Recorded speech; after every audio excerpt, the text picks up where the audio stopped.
Well, hello and welcome everyone. And I want to welcome you to this live stream teaching from Marshall Vian Summers. Marshall will be speaking about an important topic for us. It's called Adapting to a Changing World. And it's part of a forthcoming book called Preparing for the Great Waves of Change. And my name is Tyne Andrews, and I'll be your host for today's teaching from Marshall. So Marshall will be speaking out about the big picture and what is happening in the world today and expanding on that. He has a very deep and abiding ongoing connection with the subject that he's going to be speaking about today. And he also has over 20 books, or about 20 books in publication, all of this to prepare humanity for the social, political, economic, environmental changes that are coming to the world and that we're experiencing right now. And also, this is for our emergence into a greater community of intelligent life and the reality of contact. So today we have the opportunity to hear Marshall speak about these important topics about adapting to a changing world. So I also want to give you just a little bit of an overview on what's going to happen today. First, we'll hear from Marshall. We'll hear him give his teaching. Then we will move to the live broadcast chat, where we'll have an opportunity to respond to a couple questions and share our experience of Marshall's teaching. From there, we'll come back to the YouTube, the same YouTube channel, and Marshall will speak a little bit again for that. So with that, let us hear from Marshall Vian Summers.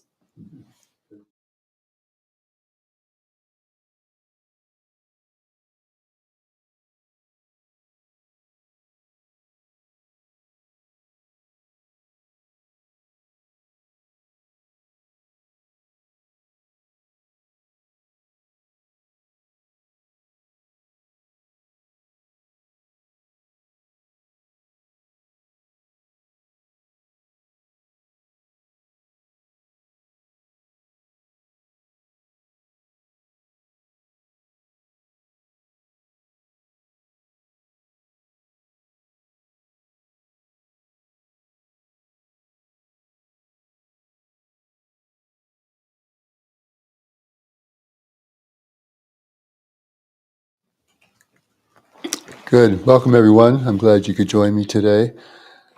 I want to take us into the larger panorama of the world, larger panorama of a changing world, a larger panorama of the universe around us and how that is connected to our changing world in terms of visitation and intervention in our world from races from beyond. So we're living at a very propitious time. I'm sure many of you feel this and notice this in your own circumstances and as you look out into the world. So I'd like to bring this into greater focus in terms of how we as individuals can adapt to this great change that we're facing, great environmental change, and with it, great economic, political change, and a change in our health and everything. So it really is a very complete turning point that we're facing here. So I'd like to bring that into focus for us, and we can discuss that. And I'd like to give you some practice to do at home that can help you begin to see more clearly the changing landscape around you, your discernment of where you live, how you live, and your assessment of your circumstances, because you really want to be in the right place in the future, and the opportunity to change that may diminish in the times to come. If we need to relocate or change what we're doing, our work, and so forth, we may have greater opportunity to do that in the near future than further down the road. So this is a very timely subject, I think, an important one for all of us. So I'd like to begin with my first slide here.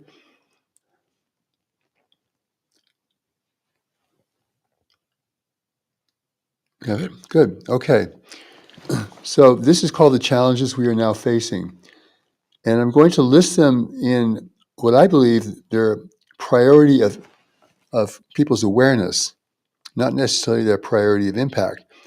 But certainly the first is climate change, the changing climate of the world, is at the top of the list, both in terms of awareness, but also in terms of impact and consequence. In fact, the new message teaching tells us that this may have the greatest impact in the world of anything. That plus an alien presence and intervention in our world. Those are the two big exigencies of our time. Certainly, climate change is being studied avidly around the world. Many people are aware of it, increasingly so. The presence of an alien intervention is hardly recognized in the public. So that's still a very hidden reality. But today I'm going to focus on the changing world itself and how we should consider adapting to it, because we have a responsibility to do that. It's not going to change on our terms. It's not going to change on our time frame. It's going to change. And so we're either with that, aware of that, and responding to that, or we're not. So at the top of the list is climate change. Then we have economic change, political change, social change, health change, and then the presence of an alien intervention. I refer to these as the great waves of change. This is spoken about a great deal in the writings of the New Message. And their convergence will cause tremendous currents of change and cross currents, and they'll be occurring much at the same time. So when that happens, you have events that were very difficult to foresee. If there was only one force of change in play, then you could strategize and project its consequences going forward. But when you have converging great waves of change, now you have a situation that's much more complicated. And to try to model that or consider that even practically is very difficult. So we're entering a very turbulent period, and we're experiencing that turbulence even now. And there are forces at play that I don't think we have foreseen that are already in play. I will bring this subject at this time because of the impact of the two great hurricanes that have happened in Florida and parts of the southeastern United States, Florida Helene and Milton, which occurred within 2 weeks of each other, producing a level of damage and disruption that I think is significant. And it's important for all of us to know, because these kinds of events are going to change the cost of our living. They're going to change, in some cases, what we can afford, because we're all going to be paying for the consequences of these events. I'll talk more about that as we go along. In addition to this, we have a non-disclosing alien presence in the world who, in my view, is seeking to take advantage of these great changes and disruptions for their own advantage, ultimately to present themselves as the rescuers or saviors of humanity, which is really false, when in fact they're here to take advantage of the situation for their own needs and goals. Humanity is very unprepared for certainly both of these exigencies, and but we're faced even daily with the reality of a changing world, a changing climate. And this is the environment in which we live. And when the environment changes, it changes everything. When you think about it, if the climate changes, the environment changes, what you can do there, how you can live there, whether your work or industry can survive there, all become in question or become challenged or threatened. So the new message says that environment is the most important thing. The most important thing. Now, on the list of most people's list of important things, it may be very low or even not on the list. But it is the most important thing because, as I say, when it changes, everything changes. We don't have on our historic record enough evidence to make this part of our current awareness and concern. But historically, this has brought entire civilizations to collapse. And, this is something that now is moving very quickly. It's not happening over a long period of time. And so the people who have the most need to know about this are climate scientists and people who run insurance companies, because they have to foresee the future to know what to predict, to know what to cover, what not to cover, and so on. So people live for the moment. And we have a kind of a hereditary problem here that people can be very responsive to immediate events, even heroically so, in terms of mounting an effort for a local disaster or a building on fire or some kind of local or regional environmental situation. People can be very aware of that and very responsive. But when it comes to gradual incremental change, it doesn't show up on people's radar. They're not with that. Well, looks good to me. Still looks good to me. It's good to me.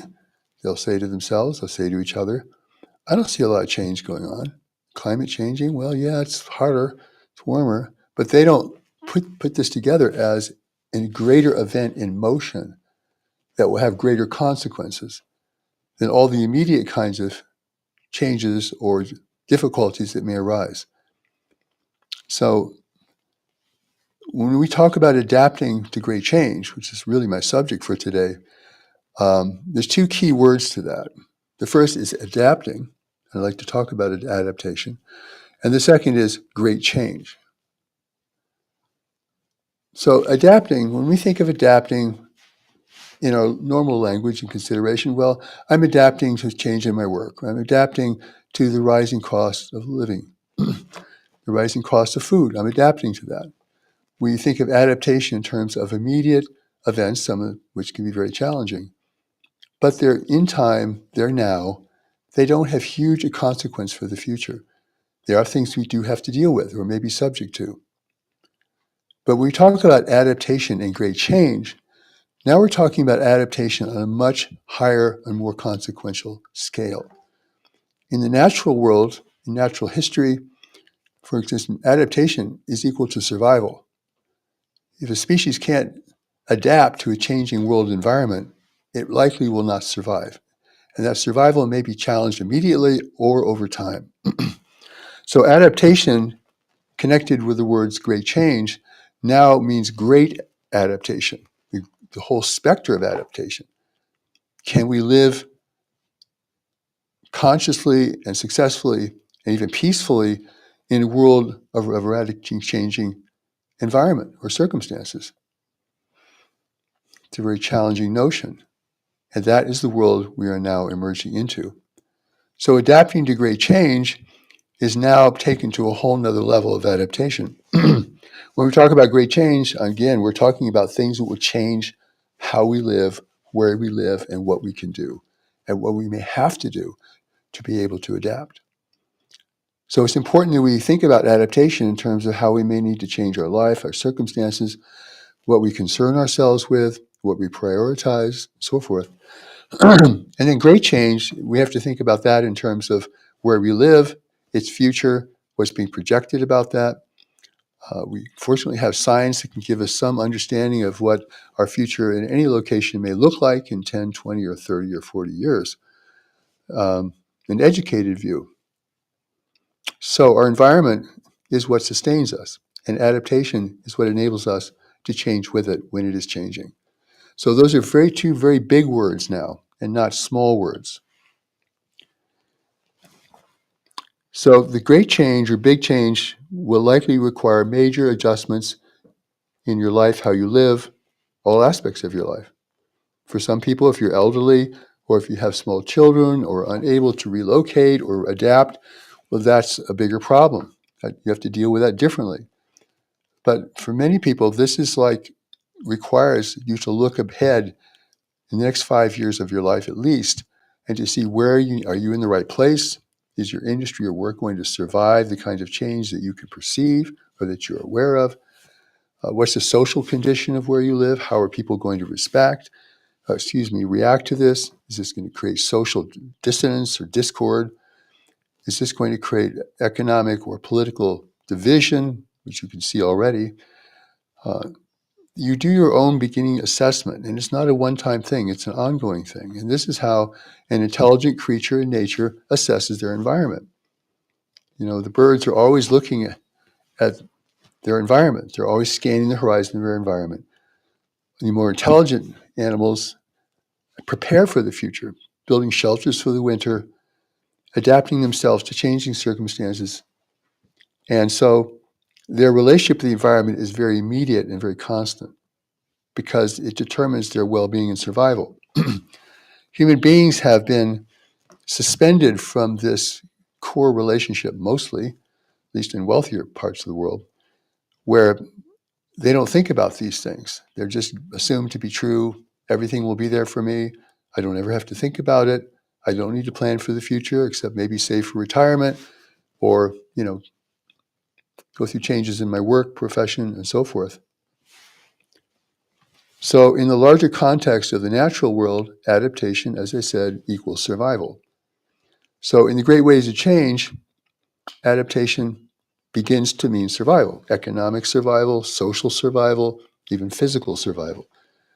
So this is the kind of arena that we need to be looking at. And we don't have all the answers. Nobody does. We can't foresee the future perfectly. Nobody does. However, the forces of change are in motion, and there's a lot of information and guidance that can help us. And the new message itself is very adamant in encouraging this kind of environmental awareness, getting social environment, political environment, economic environment, physical environment. This is what is enabling you to live and to function and even to carry forth your life in ways that are very productive and important. So people rarely recognize the long-term trends, as I said, but the long-term trends are the big trends and the most consequential. Reminds me of Ernest Hemingway's law of motion. This is something I learned recently that he spoke about, and it actually began to become very prophetic for me. And it is gradually, then suddenly. And he was referring to, in his writings, the process of people becoming broke financially. They have financial wealth or some sustenance until the moment they become broke. But it's really a process. Becoming broke is a process. And so we have to be really careful now in adapting to this great world to have at least a basic understanding of the core areas of change. And I've listed them in this first slide. Economic change, political change, social change, health change, and even the presence of an alien presence in the world. And what's their relationship to this change? It's a lot. It's a lot to keep track of. The people who are watching will see signs. They'll get messages. They'll be alerted to things that are coming over the horizon, are inevitably to change or more likely to change. So they have a survival advantage in this that's pretty significant to the person who doesn't want to deal with it. I don't want to talk about it. Don't tell me about it. They are at a very much a disadvantage and cannot adapt. So this is the kind of thing that we need to begin to consider. And it's good for us in a way. It takes us out of being obsessed with ourselves and our emotions and our needs and our thoughts. And we now begin to think about, God, how am I going to function in this changing environment? And that is a very important question. And it actually is very beneficial to us. It's healthy for us to do that.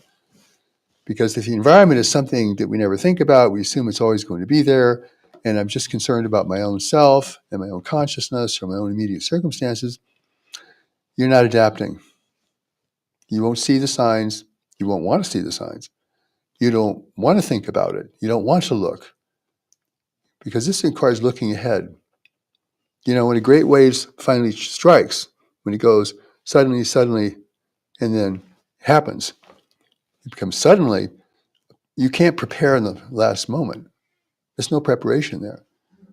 And you're at a tremendous disadvantage of what to do. And you see that in these hurricanes of people who aren't prepared or don't prepare, and they assume that this is something like this could happen, but happens so rarely, they don't really have to think about it. These two storms in particular affected areas that hadn't experienced storms of this nature at this level. And so, and the result of that is going to be very disastrous for people, these communities, some of which have been pretty much wiped out, particularly in the mountains, Smoky Mountains. Asheville, North Carolina, for example, which is a place you'd never think of as being subject to severe hurricane, but it sure was. And the circumstances that people are facing there are extremely dire because the nature of the hurricane was flooding. And the estimate I've read, only 1% of the people in that whole region have flood insurance. 1%. Because flood insurance is not part of your normal house insurance. It's extra insurance and it's expensive. But flooding was the danger, was the hazard. See, so this being mindless of the future is really dangerous. So I'm going to be focusing and adapting to this because this is our work together. This is part of our work together. To have a future, a greater purpose in the world, you really have to secure your fundamental grounding in the world, which is the four pillars of your life: your relationships, your work, your health, and your spiritual development. We call that the four pillars of life. And adaptation has to happen in all those pillars because adaptation requires awareness, discernment, courage, and knowing what to do next. If those things are absent, then you're sleeping on the beach and the tsunami is coming. So this is the kind of thing that we need to take very seriously. I have been looking at it for a long time. I think by nature I'm risk averse. Doesn't mean I haven't stumbled or made mistakes, but I've avoided many things that have taken people, crashed people's lives. So let's talk about adaptation here. Go down here. So one of the things I also want to bring up is trends. The word trends. Trends are long projections of change that rarely alter very much. They're like rivers that have already carved their channel in the landscape. And so the river changes course occasionally during extreme weather, but it's still the same river going the same direction. So there are trends in human thought. There are trends in human behavior. There are trends that people follow in how they look at their lives, relationships, health, work, spiritual development even. But trends can be very revealing because when you think of yourself on a trend, then you can begin to see things of the future, what's coming over the horizon, what's evident in the horizon that other people won't see. This is why living for the moment is probably okay for lower level creatures, but for human beings it's disastrous. You were given a brain to prepare for the future, to know of the future, to adapt to changing circumstances. That's why humanity has become the dominant species on Earth, because of that ability. And you have that ability. It's built into you. It's part of your nature. In fact, we call that part of your knowledge. Knowledge emphasizes that because it wants to keep you safe and functional in a more hazardous world.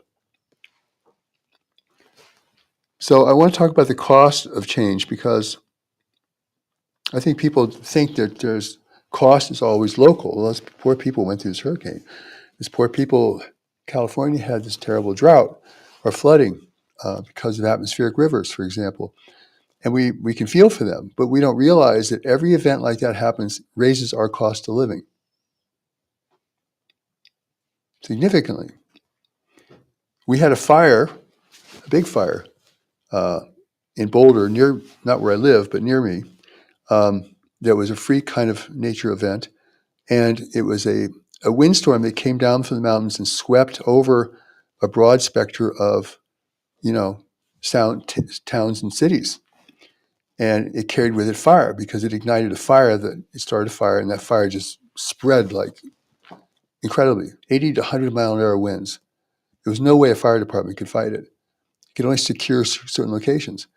And that thing spread overnight just like you wouldn't believe. And you never think of that happening. We think of fire in the mountains.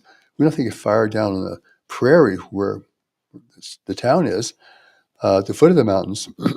This thing spread like there's no tomorrow. And if it hadn't snowed the next day, this was in late December, by the way, that fire would have gone all the way to Denver, 40 miles away. That's how big its potential was.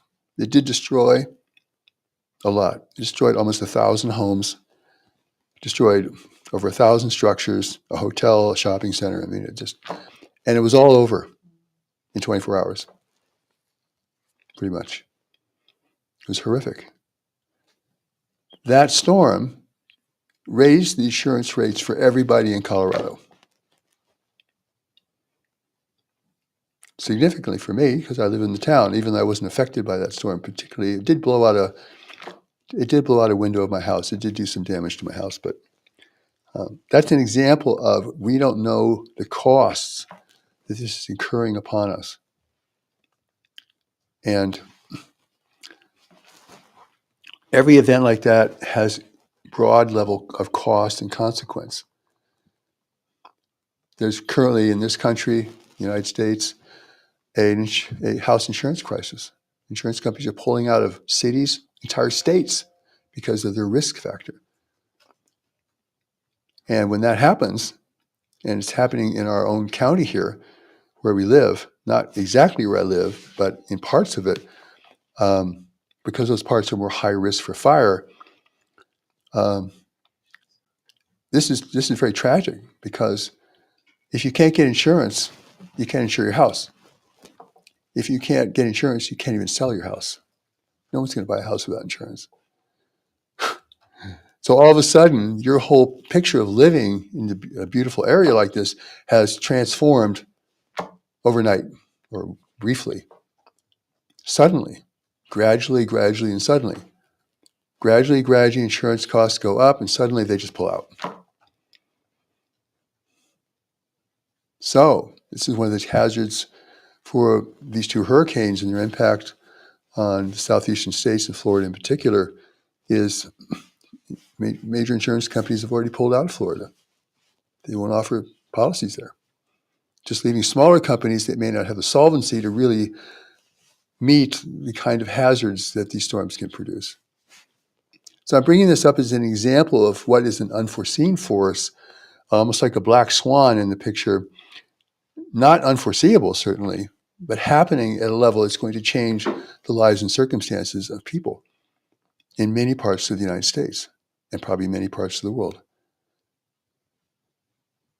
So if you're not looking, you don't see these things. If you're not following something, you don't have to know everything about what you're following, but following the sequence of events, you don't see the connection of cause and effect here. So if you're going to be aware of a changing environment, you have to be really looking at that environment and study it to a certain extent. So you actually see the forces of change, you realize what's actually occurring beyond your visible sphere, beyond your current awareness. So I want you to take a moment and think about signs that you have seen or senses that you have had about change in environment, change in circumstances. Not necessarily in foreign countries, you can have those kind of signs, but about where you live or in the country you live in, they can have an impact on your life. So take a few minutes now to think within yourself of things you feel were signs. And a sign isn't like a sign holding up a sign. It can be an ongoing sense or concern that isn't just momentary. It keeps coming up for you. I really worry about this over here. I really worry about that. Or this is making me feel uncomfortable. Sometimes a sign is an idea. Sometimes it's an image. Sometimes it's a feeling, a physical feeling, an emotional feeling. However that works, those currents work within your life. Take a moment as I speak about these things, and I'll take that moment now, to consult your own experience and see what kind of foreknowing it may be giving you.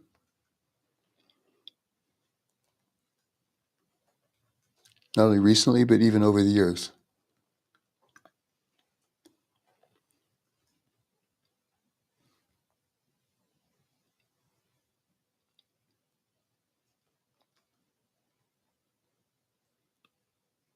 And if something came to mind, I recommend you write it down. I recommend you commit nothing to memory. Anything that could possibly be important, even if you're not sure it's important, write it down in a place where you can find it. It's very important to do that. People have insights a lot. They never write it down. They never remember it. And it was actually important for them to to be able to capture those insights. And not everything that comes to you is evidential. Not everything that comes to you is important, but you write it down anyway. Later you go over it, you can see what stands out and what doesn't stand out. So you have an ongoing log, an insight log. I have one going back for years. And it's amazing how much I foresaw on a small scale and sometimes on a large scale.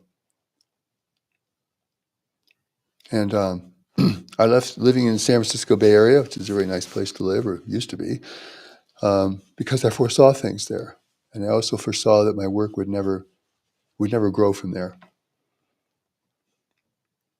This is beyond your immediate experience. This is things you foresee. And I encourage this, but it's a practical kind of exercise. It's not mystical. It's not, oh, I got an angelic presence told me that, the earth is going to end in 20 years. No, this is like things on the horizon that you need to be aware of. And the practice I'm going to recommend today is all about being in the watchtower, what we call being in the watchtower, looking out over the horizon, see what's coming, and being able to think about it, because to prepare for any change is not something you do when it happens. It's something you do before it happens, right? And it wasn't raining when Noah built the ark, right? So whatever change you may need to make has to be considered well in advance of the circumstances that require it, and maybe well in advance of whenever you're ready to make it. So the new message talks about the 4 pillars of our life, and this is a good thing to use as a sample here. Work, relationships, health, and spiritual development. Like the 4 legs of a table, they uphold your life. This would create stability in your life. And at any moment, your life is only as stable as a condition of these 4 pillars. And the beauty of it is it counteracts eccentricity. It counteracts you become obsessed with one pillar alone to the neglect of the others. Because when that happens, your life becomes inherently unstable, which means you can't adapt to great change.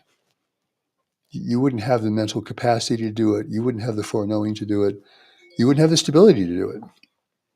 You'd be knocked off your horse very, very quickly, very easily. So these strengths, these pillars is really important, and we're going to work with these pillars today in our little practice together.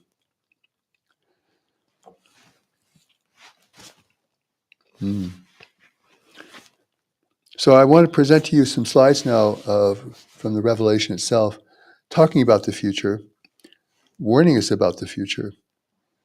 And the first is called "The Future is Upon You." The future is upon you. The world will be unrecognizable in 20 years. You have nowhere to hide and no reason to be blind. It is an emergency for humanity, for only an emergency and a great need could propel God to send a new revelation to the world. This is from the teaching on the prophet given to me in Damascus, Syria in 2009. So 20 years, 2029, 5 years from now. And when it says in this message, and we should leave it up for a minute, the word unrecognizable doesn't mean the appearance of things has changed, though that may occur. It's the reality of being in that situation totally changes. The priorities, the concern, the exigencies can change. This was given to me in Syria a few years before the Syrian civil war broke out, which was a horrendous event. And I could feel it when I was there, even though I wasn't studying the political structure of the country or its history necessarily. I always study the history of a country before I go to it, but this was a sign. Okay, rarely are dates ever given, but this is more of a context of understanding the rate of change, which is now accelerating. It's not a slow, gradual kind of thing. It's not like it goes up like this, it goes like this. That's how it goes. We have another slide I'd like to read to you. It's called "The Seas Will Rise." The seas will rise, the crops will fail, energy resources will become expensive, and therefore will be much conflict over who has them and who has access to them. Growing and distributing food will be a great difficulty, and there will be great civil unrest. Nations will not have the resources to solve their problems, So overwhelming will they be, happening at so many different fronts, all at the same time, like the great waves crashing all at once repeatedly.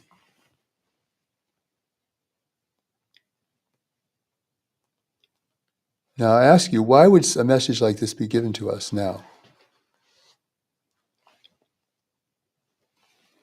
These two messages, one is placed in time, the other is not placed in time. This is from the New World book called The Great Transition, the teaching. Why is this being given to us now? Why should we know this?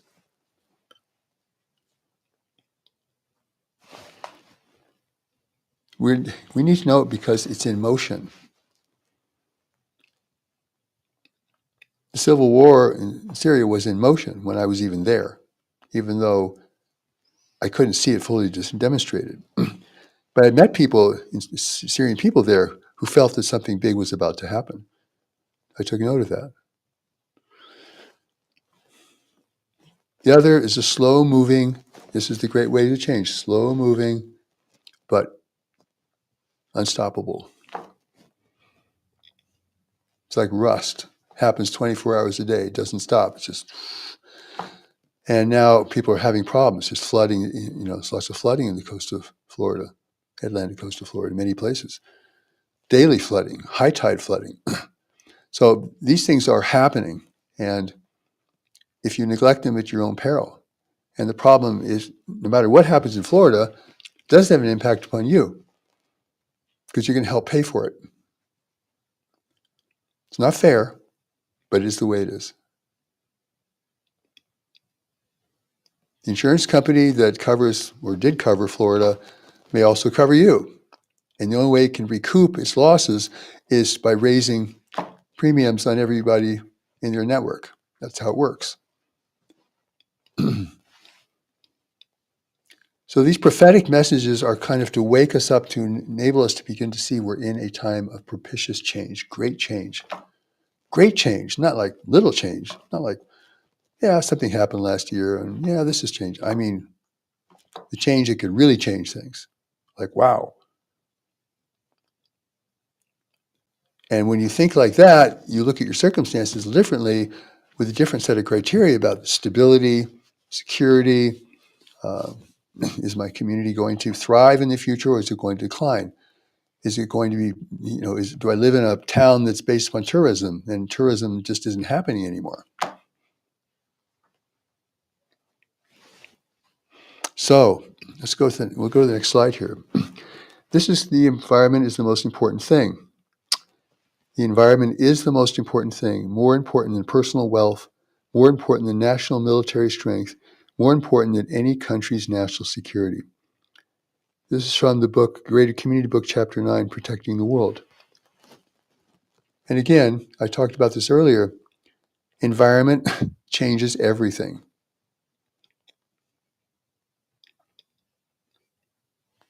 I'll give you an example. Cities in the Southwest are going to lose their water in the future, and there's no way to replenish it. Phoenix, Arizona. Colorado River is declining. It's been declining for decades. Been overdrawn for decades. They'll try to save it, but there's going to be less water. And as the climate warms, there'll be less snow, or snow may evaporate from the mountains and never even enter the rivers. So this is all in motion. The things I'm talking about are not some theory or future possibility. I'm not projecting anything else but that. The fact of the matter, that city will probably run out of water in, 20 years. There's no way to get water to Phoenix. The whole Southwest is arid and having water crisis. It's a lot of millions of people who basically just have to leave. Gradually, but that will happen. That could put this country in a national depression alone. So these are the kind of big events that are looming on the horizon. They are foreseeable, but you have to be looking. And you're not being fearful looking, you're just looking. I don't want this to happen. I have no interest or benefit from this happening. Of course not. I'm looking. You see things. And the more you become educated about what's happening in different parts of the country you live in, the more you can see that, wow, certain things look pretty inevitable. How it happens, when it happens, well, that's variable. But certain things, as we go forward the way we are going to happen. I was thinking about Gaza in Israel. Gaza, great problem in Gaza. The war of Gaza is kind of pointless. It won't be inhabitable in 25 or 30 years. When the temperature is 125 or 30 degrees, nobody can live there. But that's a tragedy for the whole Middle East. So these trends that I'm talking about, we're going to trends of increasing heating in the world, increasing loss of water resources, which means you lose food resources. This is happening. It's not happening equally everywhere, but it's happening. So wherever you try to live, like in the United States, for example, they all have these kind of hazards. Not just mountains, not just coastlines, the prairies, the deserts.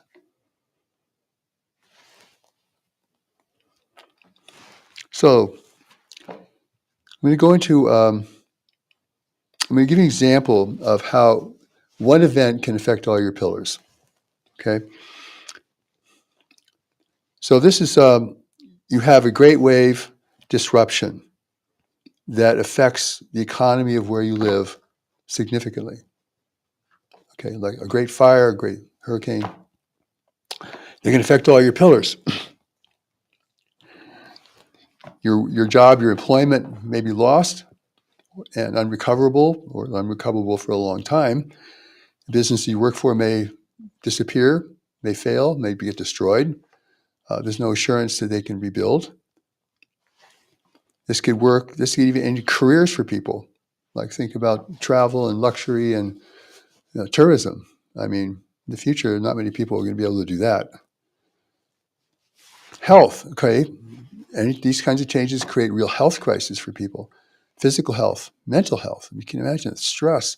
The stress level of going through something like this. I mean, it's interesting with hurricanes, example, or tornadoes are the same. There's a significant increase in death following these events over the next couple of years. Older people get super stressed in these events. It shortens their life. They become cancer-ridden. They decline. People decline. It's not that they just rebuild; they decline. This is statistical. Relationships. This kind of great change puts huge pressure on a marriage. Is really damaging for your children. They're going to be facing lots of stress. It's tremendous.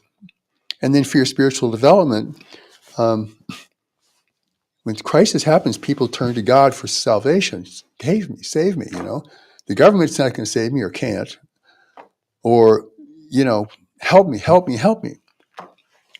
People of faith will turn to God, but God has put knowledge within people to guide them and to protect them. The God of the entire universe is not going to be your welfare state. But you've been given this inner power, which is why the way of knowledge is so important for people, particularly living under these circumstances. So managing our lives is our responsibility, but God has given us knowledge to do that in a way that is wise, avoids consequence and tragedy, and leads us where we need to go in life. So real spiritual development should be preparing us for the world we live in and the world we're going to be facing. But I don't see many spiritual teachings or even traditions doing that.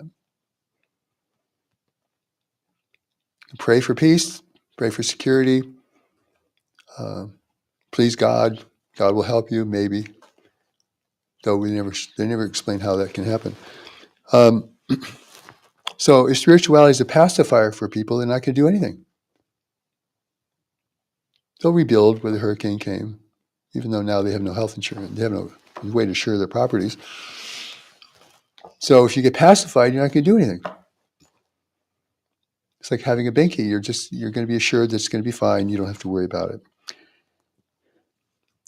So here's the risk assessment. This is the practice I'd like to share with you. We have a slide on this. Good. This is called a risk assessment. So you're going to walk around each pillar. You have 4 pillars, remember? You have work, relationships, health, and spiritual development. First question, what could impact this pillar in the near future? What could impact my work in the near future? Given a more broad spectrum of awareness of the things that could affect your work. Not just the marketplace, but the whole environment. If something comes to you, write it down. If nothing comes to you, don't write it down. If something comes to you, write it down whether you think it's true or not. Just write it down. Next question, what could impact this pillar going forward? What can impact my work going forward? The more you are aware of change in the world, the larger arena you have to gain a perspective on this. Is there anything I must do to prepare for change in this pillar? Like, do I need to do something about this now? And do something maybe be gathering more information, maybe learning more about the nature of your work and its stability going forward, what industry you work in, what's happening in that industry. Are people being laid off? Is it shrinking? Is it growing? So you need to understand these things about where you work. Is there a change or risk where I live that I should keep watching? Watching. Okay, maybe you feel some alert or alarm about it, but you need to watch it over time. You don't just think about it once and forget about it. It's kind of on your to-do list to check in with that weekly or on some kind of regular basis. And this is your watchtower practice. I'm looking into the future, the horizon. Do I see anything coming or changing in this part of my life, given what I know about what's going on in the world? And the reason the new message wants you to know about what's going on in the world is because you will be able to have much greater success in determining things that are coming over that horizon and what it could mean for you. If you live only within your little world of myself and my interests and my desires and fears, then you're basically, you don't have any criteria for making that evaluation. And then there's an interesting process here called foresight and foreknowing. Do I see myself living in this location going forward? It's a yes or no question. I have used this question with students on many occasions who are considering change or thinking they need to change or want to change, to do a kind of looking and seeing. It's a seeing process. Do I see myself living here in the future? 3 years, 5 years, 10 years? And it's amazing how it can come up yes or no, or nothing. If nothing is there, nothing is there. Don't worry about it. But if the answer is no, then you have to go to the second question, what time frame would I have to make a change? Because time is of the utmost importance now. I don't know if in 5 or 10 years you'll be able to make these kind of changes. So this is really good. So write everything down. If it's on every topic has its own part. You can put it on a computer or written. Computers are good because they're easy to scan. You want to look at them periodically because you aggregate insight over time. It's not like you have one big insight and everything's revealed to you. The insight aggregates over time, but you have to collect it and store it and look at it to be able to benefit from that. People think, oh, I'll know what to do when the time comes. Too late. Doesn't work. What not to do facing great change. I'll go through a few of these. Waiting for something to happen before you act. Hopeless. Assume that everything will work out. It will, but probably not to your benefit. Assuming the government or force will take care of you if something happens. Maybe temporarily, but not permanently. And only partially. Assuming knowledge will alert you in time to respond. That's only if you're really connected to knowledge and you're checking in with yourself on a regular basis. Then yes, knowledge could alert you in a timely manner. If you wait till the last moment, then knowledge is ringing alarm bells and your ability to adapt to great change there might be very limited.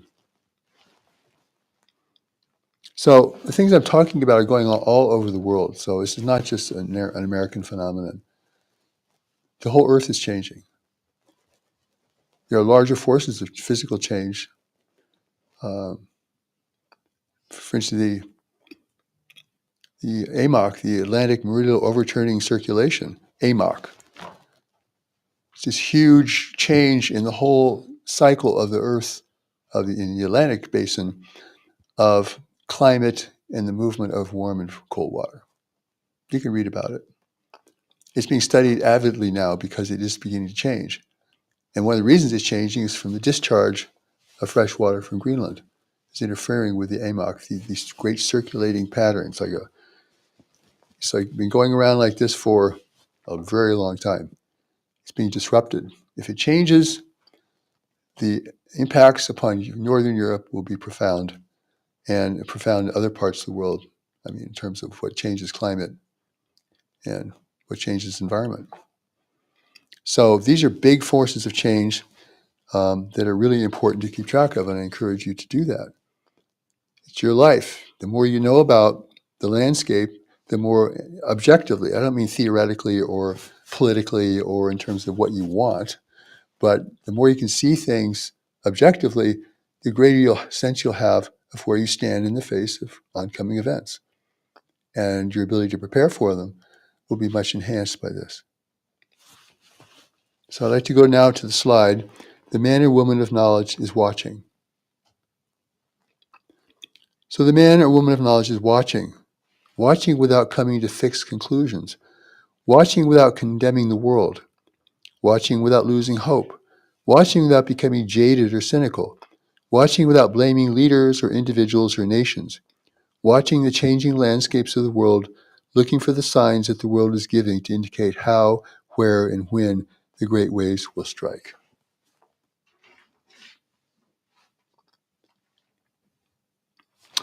This is coming from the New World book, the New Messages book, The New World, The Race to Save Human Civilization, which I recommend you read. It's really good.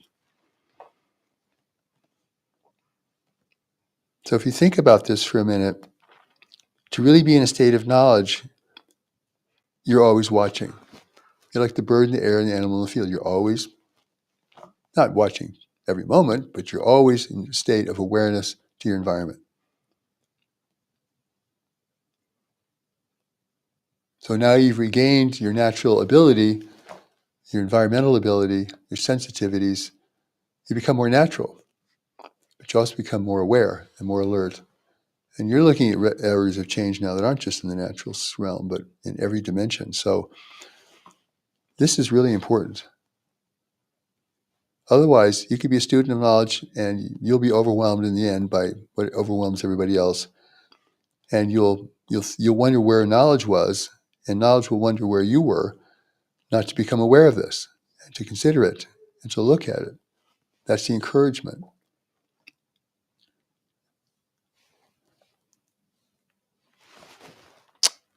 Next, the great waves will activate your life. The great waves will activate your life. They will focus your life. And they will call out of you your greater purpose and your greater gifts, which nothing else will not arise under normal circumstances. You read that again because I stumbled a little bit. The great waves will activate your life. They will focus your life, and they will call out of you your greater purpose and your greater gifts, which will not arise under normal circumstances. Let's walk around this for a while. This is from Preparing for the Great Waves Chain, forthcoming book, Facing an Uncertain and Difficult World. And I believe that Rev is already on the New Message website to be studied. So what is it saying? I mean, this very thing that nobody wants to deal with, that's scary at first, and that people turn away from, is the one thing that holds your greater promise for being able to function successfully here, to be able to find your greater purpose and your greater gifts, which will not arise under normal circumstances. If your greater gifts have to do with what's coming and not what exists already, then you have to really be with what's coming, because that will hold the key to what you're really here to do and why you have come into the world. Nothing was calling it out of you 10 years ago, but now it's starting to call things out of you. That means the time has come for this to emerge within you in an active sense, not just a potential, not just something you're aware of or believe in, but something that's active in you. You're actively engaged in it. You're called into it. It takes something from the outside to do that. You don't call yourself into something. You're called into something by what you see and what you know and what's happening. So, in normal circumstances, everyone just kind of goes to sleep and just tries to be self-fulfilling and lives with great anxiety about themselves and their lives and their future. But this is a whole different way of being in the world. So the great waves of change is necessary to activate this in people. It's going to be necessary to save humanity. Nothing else can save humanity except challenge to the earth, either environmentally or challenge from beyond, from the greater community. Nothing's going to unite humanity to end its ceaseless wars and conflicts. Nothing's going to rise humanity up to a state of great responsibility and cooperation than these two great exigencies in our world today, the great waves of change and are facing intervention from races from the universe around us. I'll stop here. We'll talk about it a little bit later.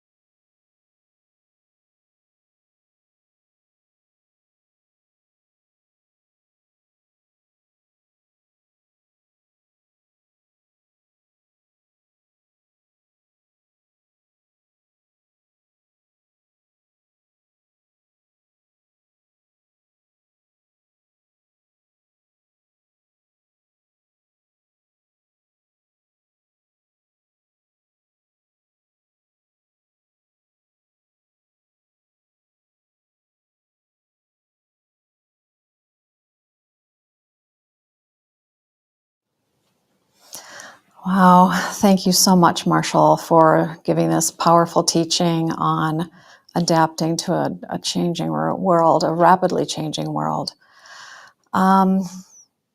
So now we're actually going to transition to the live broadcast chat on Discord.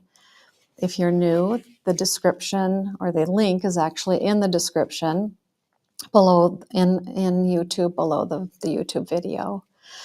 And we're going to be spending about 30 minutes discussing two questions. One is looking upon the reality of great change. What strikes you as significant? And the second is, what impact might great change have on your life? So let us go to Discord, and we'll be there for 30 minutes, and then we'll come back and hear more from Marshall.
Okay, thank you, everyone.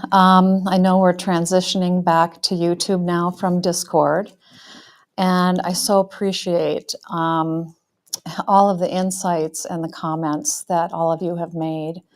They're really, really deep and quite moving. So, with that, we'll hear from Marshall briefly, probably for about 20 minutes or so, as he responds to some of the things that came up in the Discord chat. So let's move back to Marshall.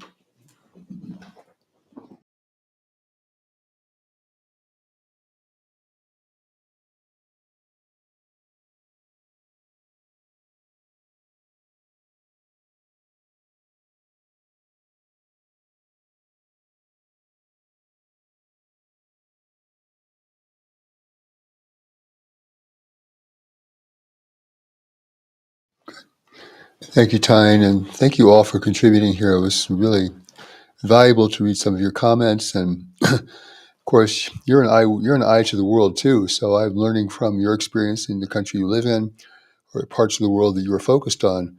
So it's all very important to know, and we're certainly going through this together as a world of people, um, and that will be increasingly so because the world is so connected economically um, that the impacts will certainly be felt in many places. And I know China's going through major business contraction. It also has a tremendous problem with desertification in the western part of the country that's, you know, driving people into the cities and overwhelming the cities. So there's tremendous things going on in the world right now that are very evidential for us to understand where we live. So I'd like to hear from all of you or any of you who would like to share something with me. You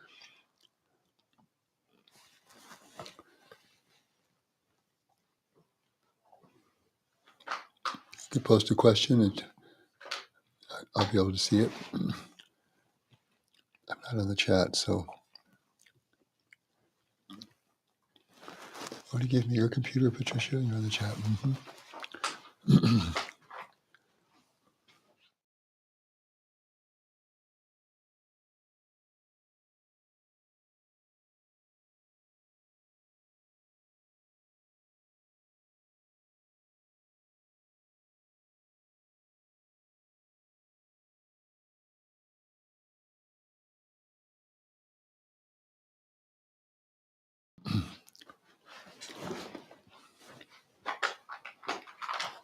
One thing I do feel I want to emphasize is that we shouldn't just be concerned or even deeply concerned.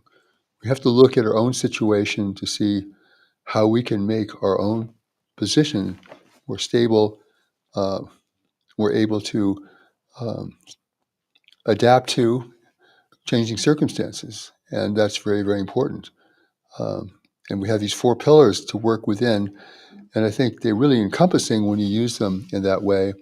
Your work pillar is, very, very important, and it has a lot to do with all the other pillars and their conditions. So doing this assessment work, I think, is important, and it's aggregate. It's something you do as you go forward. It's not like you do it once and you see something, but you don't think about it anymore. And I want you to think about it on a regular basis.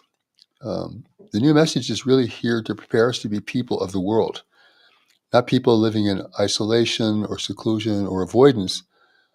Not that we have to know everything in the world or be concerned about everything in the world. That's not healthy or even possible.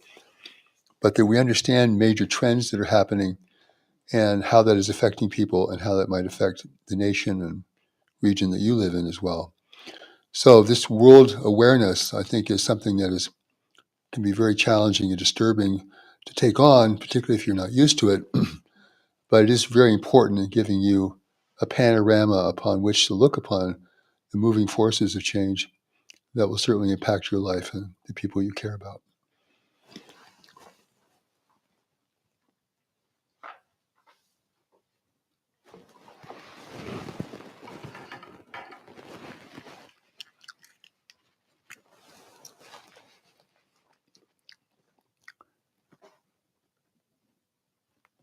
Mm, can you hear?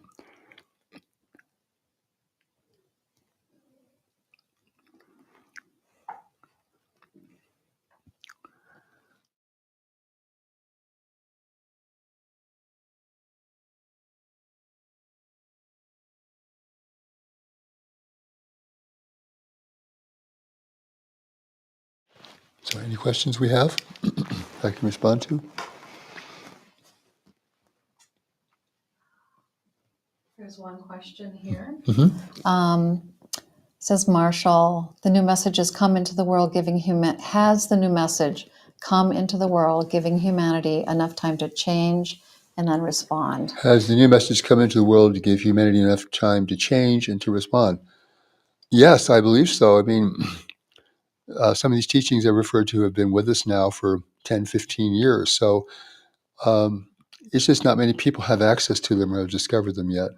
Um, but for those who have, I mean, it is attempting to engage us with becoming people who can contribute on a larger scale, who are part of a larger reality of life and not just their local life or their local community only.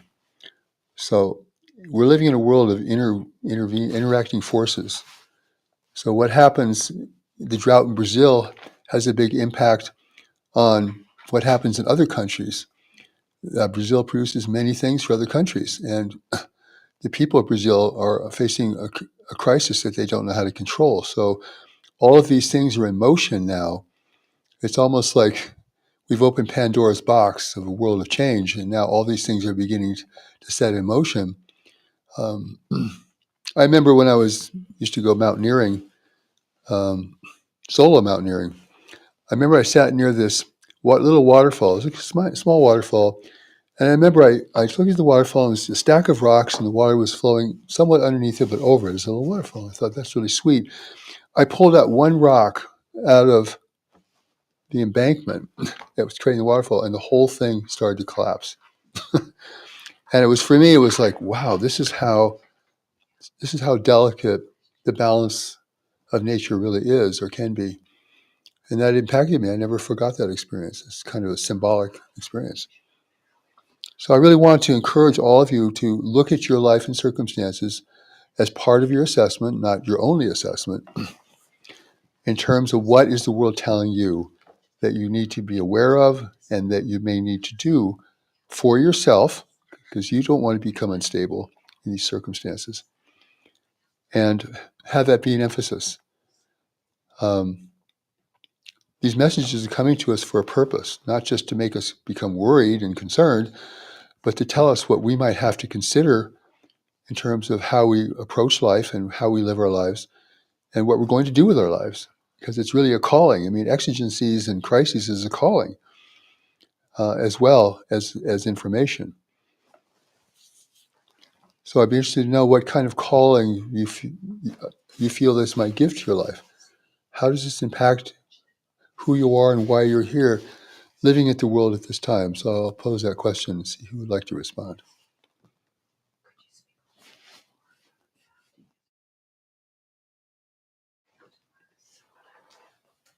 Marshall, there's another question for Okay. you about adapting to change. Uh-huh. Could you speak a little bit more about adapting as a result and as a consequence of great change? Okay, the question, what would I say about adapting to the result and consequence of great change? I want to emphasize that, in my view, adaptation should precede great change, not just occur after great change. You have the eyes to see and the ears to hear. You have knowledge within you that can alert you to changing circumstances and signs from the world. It's always important to write down in a special place anything you see, and some of it will prove to be useful. Not all of it, but some of it. Do not share it with other people unless it's with somebody very uniquely special in your life who could appreciate it and support it. Therefore, you keep your kind of own log of insights. But the adaptation should precede the great change. Great change can just wipe you out otherwise. And now you're struggling to recover. And many people don't recover. I mean, they lose their home in a violent storm. They lose everything they've ever owned. There are many older people who just decline after that.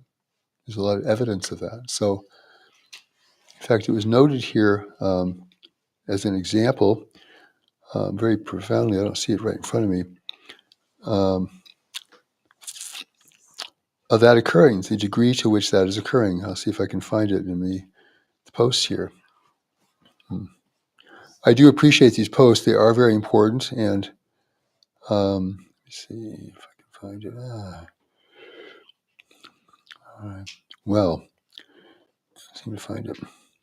Are you ready for another question? I am ready for another question, Okay. sure. Mariette asks, how can we have a useful conversation with our family and friends who see no sense of urgency with the coming great waves of change? How can I have a useful conversation with family and friends who see no urgency in the coming great waves of change? Right. I wouldn't have that conversation because they'll discourage you and make you feel alone and isolated. They might even accuse you of being extreme or fear-driven, or they could degrade your own certainty. You want to talk to people who can respond and who are responding or who are open to responding. That's where the message can be shared beneficially. To go somewhere where people don't want to hear it or not going to respond, then it goes nowhere. So we're all messengers in that regard. And if you want your message to go somewhere, you want to reach people who can respond to it in a responsible way, in a sincere way. So trying to talk to your family or convince your family of any of this, I think, is not really worth your time, unfortunately.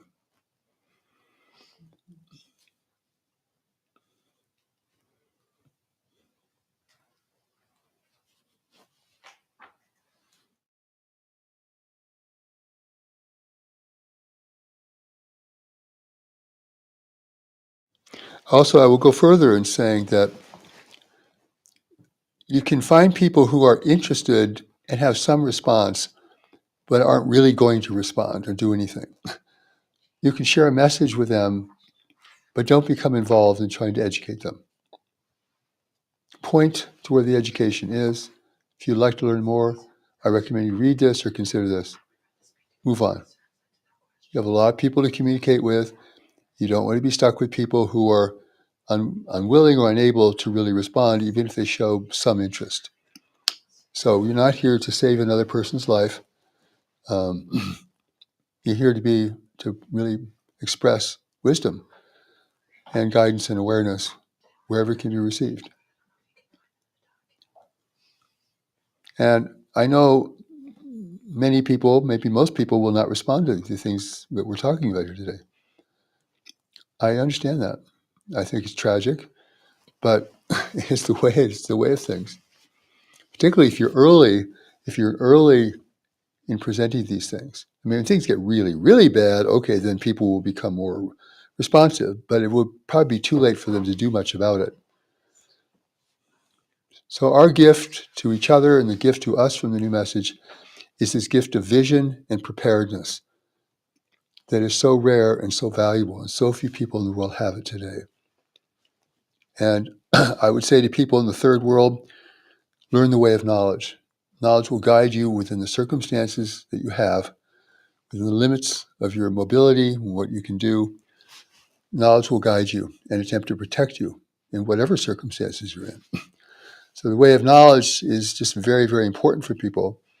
And in the third world, people don't have social mobility. They can't just move to some other country. They can't just give up their profession and go somewhere else because everything is very locked down. And opportunities like that may only be available to people who have wealth and opportunity. So the way of knowledge, though, is valuable everywhere, to guide people, to protect people, to alert people, even to become sources of contribution in their own cultures and societies, regions, neighborhoods, even families. So somebody in a family that's under duress needs to become strong and purposeful and committed to taking action. And that may be the person who has been ignited through this teaching or other teachings to have that kind of strength and purpose. So knowledge is needed everywhere by everyone, but whoever can adopt it and learn it through whatever means, through whatever channel, they become essential people to serve others and guide others and provide what may be needed where they live. And I've been to very poor places. I've traveled to 35 countries. I don't go to the resorts normally. I don't go to high-profile tourist locations. I walk back streets of towns. I talk to regular people, poor people. I go to slums. I go everywhere that normal tourists would never go. You get a feel for the people and what they see and what they know and what they're facing. And that's been part of my world education.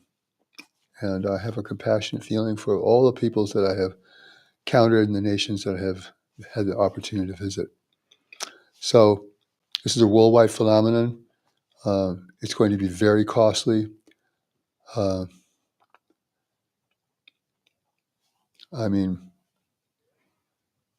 our job is to do what we can with what we have, where we are, and become a source of confidence and determination in a rising sea of distress, discouragement, and lack of faith and awareness. So it's very important. One more question. Sure. Okay, how do we balance the gradual growth of knowledge within us and the urgency of action needed by living in a great waves world? So balance knowledge and How do we urgency. balance the development of knowledge, The gradual growth of the knowledge. gradual growth of knowledge? Oh, that's a good question. With your work in the world, well, knowledge will grow around your work in the world. It will grow based on what you do, not just upon your personal awareness. You may have extraordinary spiritual experiences, but if you can't do anything with them, if they have no traction in the world, if they have no contribution to give other people, even in the most practical situations, then the message is being lost on you. This is a call to action. Spirituality now is a call to action. It's not a retreat. It's not enlightenment. It's not self-elevation. Uh, that's the essential element of our time. It's a call to action. The new message is a call to action. It's not a call to realization, not a call to higher consciousness. It's a call to action. You're the person who's responding. You're the person who has some degree of sense of knowledge and direction in life. You're a person who knows how to care for people. You're not just self-serving. You're not self-obsessive. So therefore, you're a person of opportunity for knowledge. And knowledge will grow as you take action in your life. If you don't take action in your life, then knowledge stalls. It's waiting for you to take action in your life. This is why I always encourage you to look and see what action you need to take in your life. Action, what you do, will determine what you can know and your ability to follow what you know. That's what's been my training. That's what's been my life. That's what's been my journey. I mean, I was called out of where I lived and had to take radical measures to get to where I am today. And I was aware of environmental issues were part of the reason for that, but there was a mysterious reason for that. And part of the reason you do anything might have a very mysterious component to it. It's preparing you for a future you can't yet see, for an encounter in the future you can't yet recognize. Knowledge moves not just within our coherent realm of experience, but beyond it as well. So maybe you'll make a move and you aren't even sure why you're making it, but you need to make it. There will probably be circumstantial reasons for it, but it may have a much bigger component than that. So I'll stop here and just end the blessing that knowledge will guide you as you're willing to be guided and able to be guided. Your guidance will be mysterious and concrete. It will serve others in ways you cannot foresee. It will relieve you of pain and sufferings in ways you cannot see. It is living the mysterious life, part of which you know and part of which you remains to be discovered. The presence of the teachers is with us. Nasi Navari Karam. Good.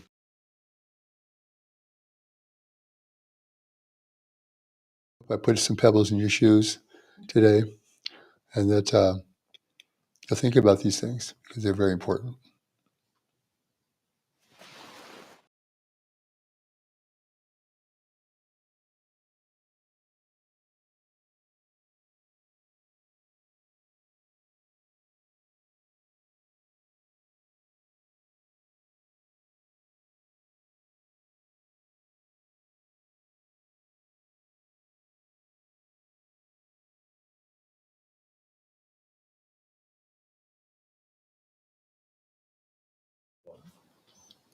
Oh, thank you, Marshall, for that deeply moving blessing and for all of the teachings that you presented today about the great waves world that we are living in right now.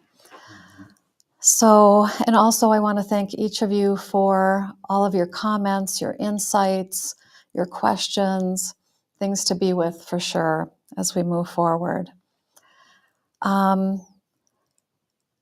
So let's, if you could bring up the slide that has the resources, just so there are so many things within the new message itself that we can access as resources to help us develop as students of knowledge, to prepare for a great waves world and a world that's emerging into a greater community of intelligent life.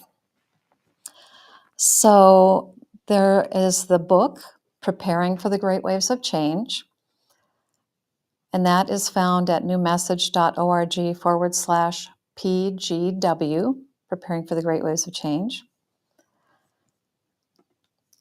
And The New World is another excellent resource with multiple chapters speaking to Great Waves World. The Great Waves of Change itself, that book, Navigating the Difficult Times Ahead, and of course, Steps to Knowledge. Our practice and pathway as we learn to navigate these really difficult times and challenging times. So again, thank you to Marshall. Thank you to all of you here. Very, very honored to be here with all of you and with the new message and all that we can receive through this. So thank you for being here today, and I look forward to seeing you the next time. Thanks. Bye-bye.